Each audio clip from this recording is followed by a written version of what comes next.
अस्सलाम वालेकुम स्टूडेंट्स। आज हमने अपने लास्ट टॉपिक को ही कंटिन्यू रखना है। लास्ट टॉपिक हम पढ़ रहे थे इम्पैक्ट ऑफ पुअर मेंटेनेंस। तो फाइनली टॉपिक स्टार्ट करने से पहले रिक्वेस्ट है, एक दफ़ा दुरूद पाक पढ़ लें और फ़लस्तीन के लोगों के लिए दुआ कर लें। तो लास्ट टाइम मैंने आपको बताया था कि पुअर मेंटेनेंस करने से कुछ कॉमन प्रॉब्लम्स हो सकती हैं, ठीक है। उसके लिए मैंने आपको एक हिंट बताई थी, SSS-DH। उम्मीद है सबको याद होगा, ठीक है। तो आज हम वन बाय वन इनको डिटेल से स्टडी करते हैं। सबसे पहली है स्लो परफॉर्मेंस। कंप्यूटर का स्लो परफॉर्म करने की मेन 3 वजह हो सकती हैं, ठीक है। तो ये 3 मेन वजह हो सकती हैं: temporary files, unused programs, background processes. तो सबसे पहले टेम्परेरी फाइल्स।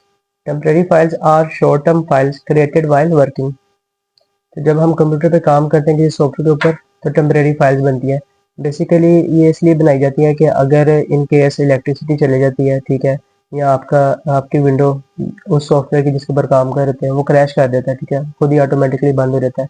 तो इस सूरत में आपकी टेम्परेरी फाइल्स पड़ी होगी, जब आप दोबारा उस सॉफ्टवेयर को ओपन करते हैं तो वो ऑटो रिकवर हो जाती हैं, ठीक है। तो वो टेम्परेरी फाइल्स क्या होती हैं, ऑटो रिकवर हो जाती हैं। तो डॉट टेम्प फाइल्स के नाम से ये हमेशा होती हैं। मिसाल के तौर पे 2 एग्जांपल लिखिए इधर, एक MS वर्ड की और दूसरी इंटरनेट ब्राउज़र की। MS वर्ड पे आपने स्कूल असाइनमेंट बनाई है अपनी, ठीक है, इलेक्ट्रिसिटी चलेगी। तो MS वर्ड को जब आप दोबारा ओपन करेंगे तो MS वर्ड ट्राई करेगा कि अगर उसको टेम्परेरी फाइल नज़र आ रही है तो उसको रिकवर कर ले। बेसिकली ये प्रोसेस हमारे पास कुछ इस तरह होता है कि आपने MS वर्ड को ओपन किया, ठीक है। सबसे पहले क्या किया, MS वर्ड को ओपन किया।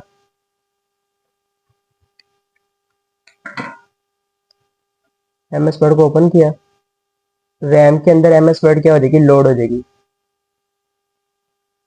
लोड हो जाएगी, ठीक है। रैम के बारे में आपको पता है, ये हमारे पास वॉलेटाइल मेमोरी है,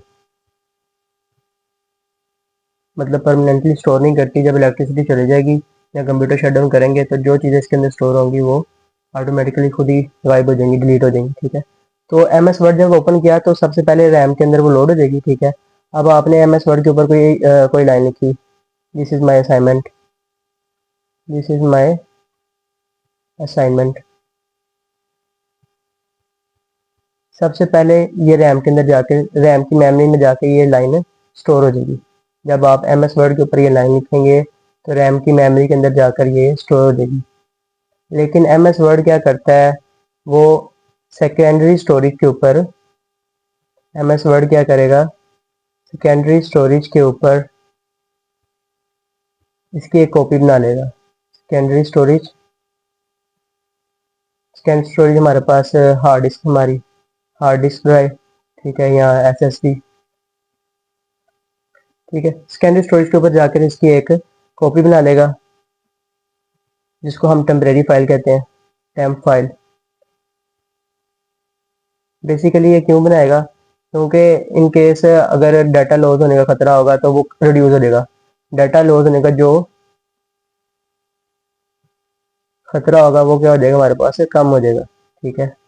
तो अगर इस केस में अगर इलेक्ट्रिसिटी चली जाती है, ठीक है, अब हमने क्या ज्यूम किया, हमने फर्ज किया कि हमने अज्यूम किया कि इलेक्ट्रिसिटी चली गई है, इलेक्ट्रिसिटी हमारी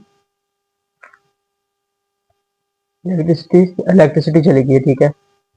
तो जब हम दोबारा कंप्यूटर को इलेक्ट्रिसिटी आती है थोड़ी देर बाद, ठीक है, तो हम दोबारा कंप्यूटर को ओपन करते हैं, ठीक है।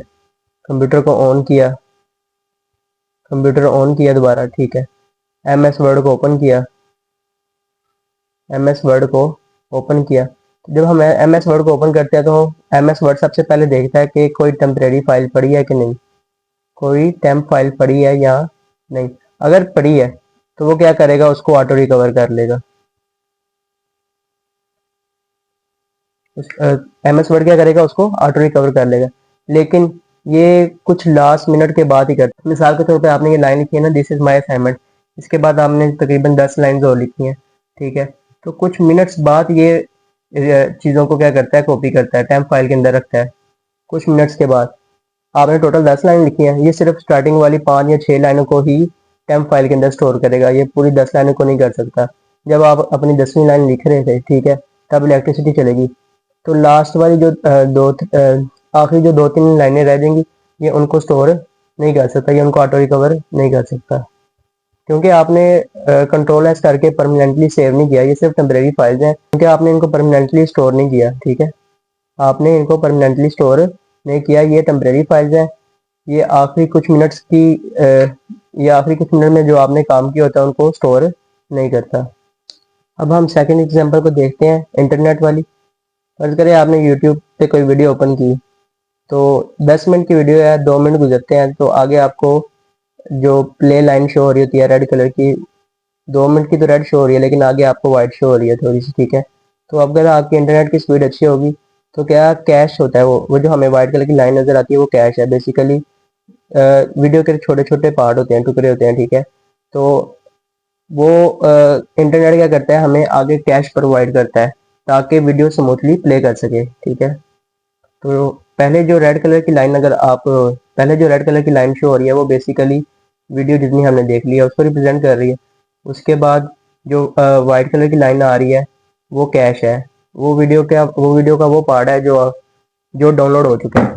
तो कैश हमारे पास क्या है, वीडियो का वो पार्ट है जो डाउनलोड हो चुका है ताकि वीडियो स्मूथली प्ले हो सके। ठीक है, तो ये टेम्परेरी फाइल्स की कुछ एग्जांपल थी। आगे हम मूव करते हैं अनयूज्ड प्रोग्राम की तरफ। कंप्यूटर में कुछ प्रोग्राम्स ऐसे पड़े होते हैं कि हमने उनको इंस्टॉल किया होता है सॉफ्टवेयर को, लेकिन काफ़ी अर्से से हम उनको यूज़ नहीं कर रहे होते। ठीक है, उनको हम क्या कहते हैं, अनयूज्ड प्रोग्राम्स। मिसाल के तौर पे आपने एक वीडियो एडिट करनी थी, ठीक है, अपने प्रोजेक्ट के लिए, तो आपने काफ़ी हैवी सॉफ्टवेयर को डाउनलोड कर लिया ताकि वीडियो थोड़ी अच्छी एडिट हो सके। ठीक है, वीडियो आपने एडिट कर ली 2-2.5 साल पहले, लेकिन उसके बाद आपको दोबारा कोई प्रोजेक्ट नहीं मिला। ठीक है, तो ना ही आपने कोई वीडियो दोबारा से एडिट की, तो सॉफ्टवेयर वैसे का वैसे ही पड़ा है। ठीक है, आपने उसको दोबारा ओपन ही नहीं किया, लेकिन सॉफ्टवेयर क्या कर रहा है, अपनी स्टोरेज मुकम्मल ले रहा है। ठीक है, अगर 2.5 GB का सॉफ्टवेयर था तो 2.5 GB कंप्यूटर के अंदर अनयूज पड़ा हुआ है। ठीक है, इसको हम क्या कहते हैं, unused programme.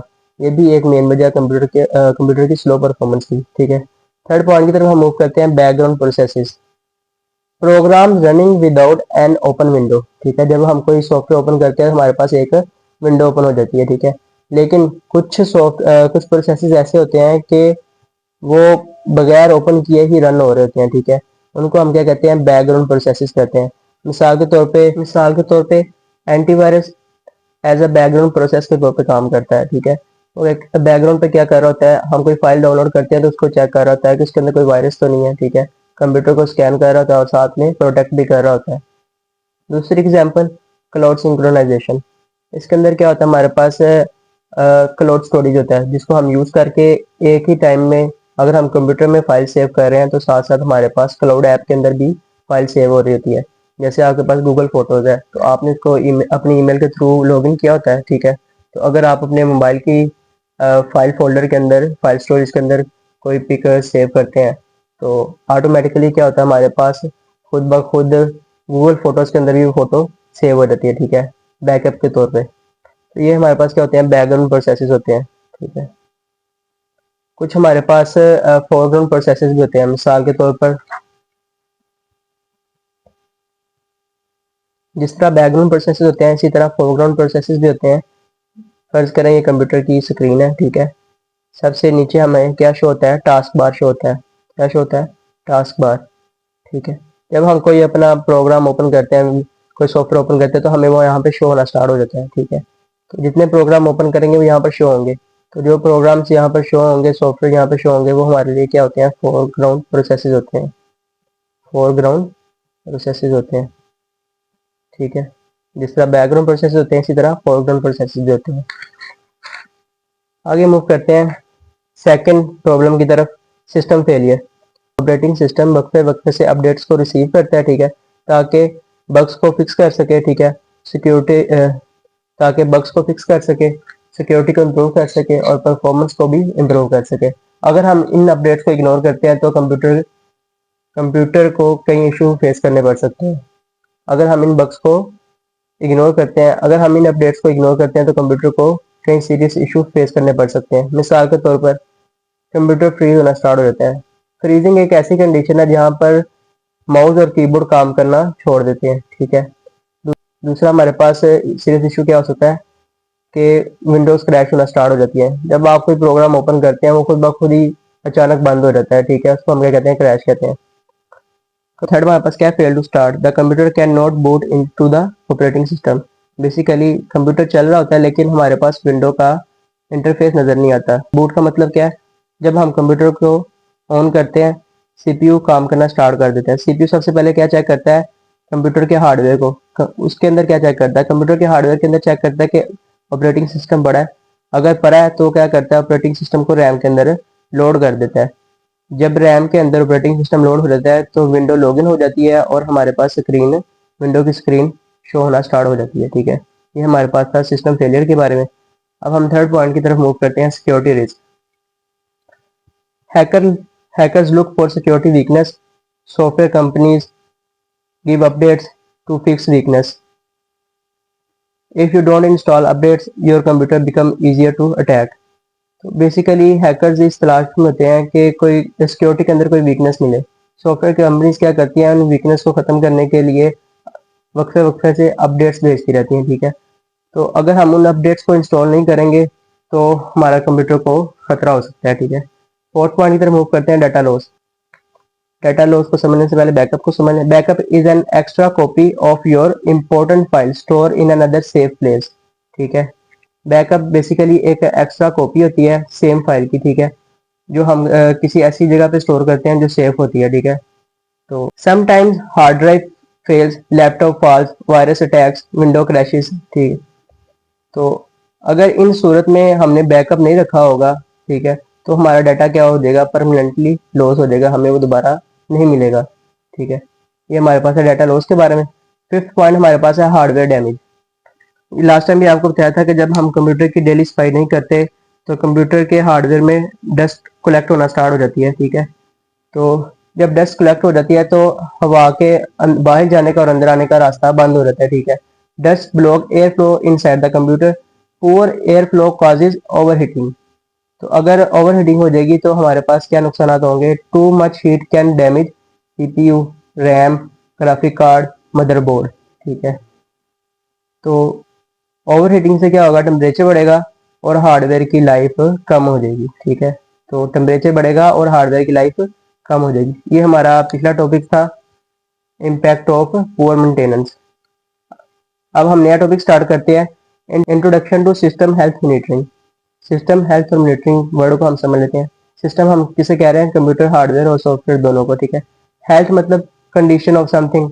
Monitoring last time भी आपको बताया था कि रेगुलरली चीज़ों को चेक करना, ठीक है। तो इनको कलेक्टिवली मिला के हम डेफिनेशन क्या लिखते हैं, system health monitoring is the process of regularly checking a computer performance and condition to make sure it is working properly and to deleted problems early, ठीक है। तो रेगुलरली कंप्यूटर की परफॉर्मेंस को चेक करना और ये मेक श्योर करना कि हर चीज़ प्रॉपर तरीके से काम कर रही है। और इसके अलावा ये चीज़ भी डिटेक्ट करना कि कोई प्रॉब्लम फेस हो रही है। अगर प्रॉब्लम फेस हो रही है तो उसको जल्द ही ठीक कर देना, ठीक है। उसको हम क्या कहते हैं, सिस्टम हेल्थ मॉनिटरिंग कहते हैं। उसको हम क्या कहते हैं, सिस्टम हेल्थ मॉनिटरिंग कहते हैं, ठीक है।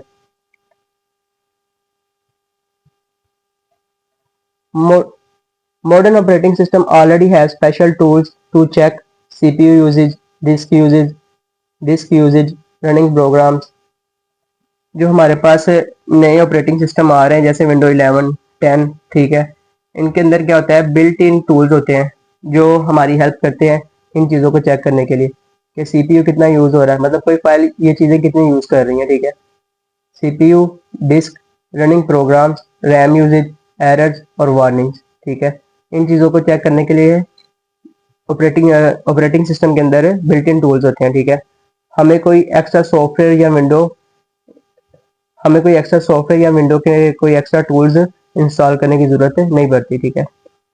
अब ये टूल्स काम क्या करते हैं, this tool allow you to check memory और प्रोसेसिंग पावर। मेमोरी हमें पता है, हम रैम को कहते हैं, ठीक है। प्रोसेसिंग पावर किसे, सीपीयू यूजेज को कहते हैं। तो फर्ज करें अगर रैम हमारी है, फर्ज करें रैम हमारी है टोटल 8 GB और उसमें से 6 GB यूज़ हो रहा है, तो रैम इस टाइम बहुत ज़्यादा यूज़ हो रही है, ठीक है। दूसरा पॉइंट हमारे पास है मॉनिटर। मॉनिटरिंग के थ्रू हम ये चीज़ें चेक कर सकते हैं कि बैकग्राउंड एप्लीकेशन पर क्या चीज़ें रन हो रही हैं, ठीक है। और दूसरा सर्विसेज को चेक कर सकते हैं कौन कौन सी सर्विसेज इस टाइम ऑन है, ठीक है। सर्विसेज हमारे पास स्पेशल प्रोग्राम होते हैं जो क्या करते हैं, हेल्प विंडो वर्क प्रॉपरली, जो विंडो की हेल्प करते हैं ताकि विंडो प्रॉपर तरीके से काम कर सके। मिसाल के तौर पे हम चाहते हैं कि लैपटॉप के अंदर इंटरनेट प्रॉपर तरीके से काम करें, तो हम इंटरनेट सर्विसेज को डाउनलोड करते हैं, इंस्टॉल करते हैं। इसी तरह ऑडियो प्रॉपर तरीके से काम करे, हम ऑडियो सर्विसेज को डाउनलोड करते हैं, इंस्टॉल करते हैं, ठीक है। थर्ड पॉइंट हमारे पास क्या, view. Window records errors, warnings, failed updates, hardware problems, ठीक है। तो ये हमारे पास थर्ड पॉइंट था। फोर्थ पॉइंट हमारे पास क्या है, आइडेंटिफाई। उस प्रोग्राम को आइडेंटिफाई करना जिसकी वजह से कंप्यूटर स्लो हो रहा है। मिसाल के तौर पे आपने कंप्यूटर ऑन किया, ठीक है, ताकि आप अपनी स्कूल की असाइनमेंट एमएस वर्ड के ऊपर लिख सकें, ठीक है। अभी आपने 5-10 लाइनें लिखी है लेकिन आपका गेम खेलने को दिल किया, आपने गेम को ओपन किया, ठीक है, और उसको प्ले करना स्टार्ट कर दिया। गेम खेलते हुए आपको 20-25 मिनट हो गए हैं और आपका कंप्यूटर स्लो होना स्टार्ट हो गया, ठीक है। कंप्यूटर स्लो होना स्टार्ट हो गया, आप क्या करते हैं, बिल्ट इन टूल की तरफ जाते हैं, ठीक है। जाके टूल ओपन करते हैं जिसके थ्रू आपको ये पता लगता है कि सीपीयू इस टाइम कितना यूज हो रहा है और कौन सा सॉफ्टवेयर कितना सीपीयू यूज कर रहा है। तो आप वहां पे जाके देखते हैं कि गेम 90% आपका सीपीयू यूज कर रहा है, जबकि एमएस वर्ड सिर्फ 1% भी कम्प्लीटली यूज नहीं कर रहा। तो कंप्यूटर के स्लो होने की मेन वजह क्या बनी, गेम। आप फिर क्या करते हैं, इज्जत से गेम को बंद कर देते हैं और अपनी असाइनमेंट को कंप्लीट करते हैं, ठीक है। After regularly checking the computer we can find small problems early, ठीक है। जब हम रेगुलर मेंटेनेंस कर रहे होते हैं, ठीक है, तो हम क्या करते हैं, सिस्टम में कुछ अर्ली प्रॉब्लम्स को डिटेक्ट करते हैं और उनको अर्ली फेज में ही रिजोल्व कर देते हैं, ठीक है। हम क्या करते हैं, अर्ली डिटेक्ट करते हैं, अर्ली डिटेक्ट, और अर्ली फेज में ही हम उसको क्या कर देते हैं, फिक्स कर देते हैं, रिजोल्व कर देते हैं, ठीक है। We can take action, these action improve performance and prevent future issues. तो स्टूडेंट्स ये था हमारा आज का लेक्चर, उम्मीद है आपको इसकी समझ आई होगी। ओके, अल्लाह हाफिज़।